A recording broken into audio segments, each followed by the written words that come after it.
Hello everybody, welcome to Cheatham Art Class. We're going to go over the rules and procedures for this class. For the art rules, it is important that you can talk all you want while you are working, but when I am talking, you should be quiet.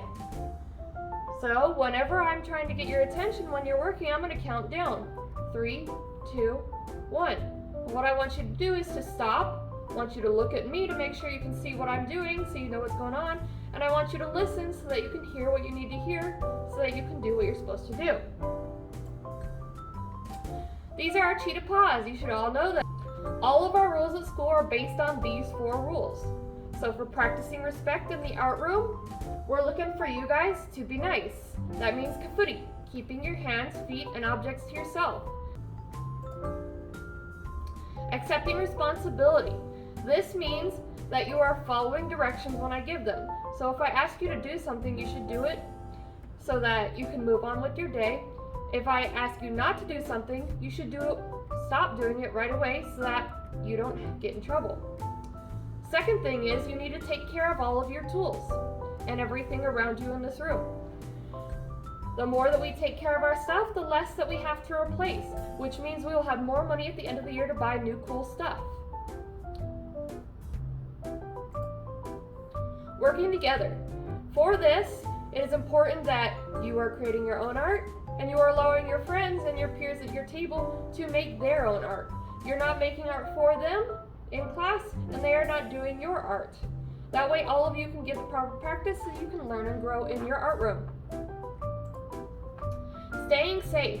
This means you're staying at your seat. You could be standing if you need to stand, or you should be sitting. But you need to stay by your seat. If you are walking around the art room, make sure you're walking, not running. The floors in this room can be very slippery, especially if some days they get wet. So make sure you're walking to be safe.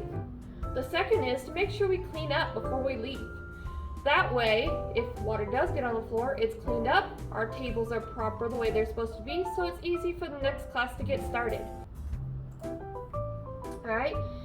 While it is important to follow the rules, it's also important to have fun and don't stress.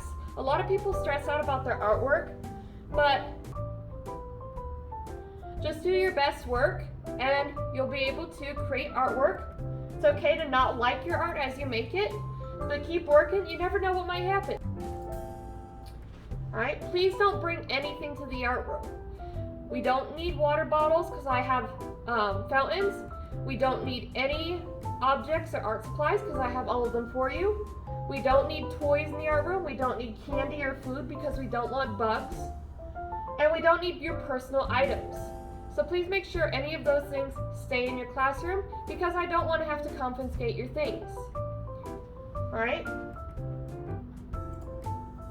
Consequences. We have positive and negative consequences. Positive consequences are things like getting to use a new tool. If you're not following directions, then you will get a warning. You'll probably get your tool taken away if you're abusing your tool. Next, you'll get a redirect, which means I'll let the principal know what's going on by sending them a note. Following that, you'll get a timeout on one of our 2 safe spots if they're open. Or you might be sent to the buddy room. I don't like sending people to the buddy room because that means I'm interrupting another class as well as my own. If you are doing extreme behavior, meaning you're continuing on with your behavior, you're destroying tools, or you're harming other students, you will get a referral. And you will also get a parent phone call. Nobody likes negative phone calls. They suck. I'd rather hand out positive phone calls about Student of the Month, winning art contests, or awesome things you did during the day. For the bathroom, it is 1 person at a time. Not 1 boy, 1 girl, because that's 2 people. So just 1 person. If you don't see the pass in the door, don't ask to go to the bathroom, alright? And we are using the hallway bathroom to go to the bathroom. Let me show you where that is. So we are walking towards my inner door, where you can see we have our bathroom pass. We also have what's a sign-out sheet and a little clock above it. Before you go to the bathroom, you need to make sure you sign out by putting your name, your grade, and the time that you left. You don't need to sign back in when you come back. Just come back in a reasonable time. Alright, so we're going to go out the door. We're going to push the push bar. We're going gonna turn so we see these big doors. Then we're gonna walk this way. We're gonna push these bars so we can get out. And our bathrooms are straightforward. Make sure you're using the bathroom appropriately and wash your hands. Then we're gonna turn around and come back toward the hallway doors.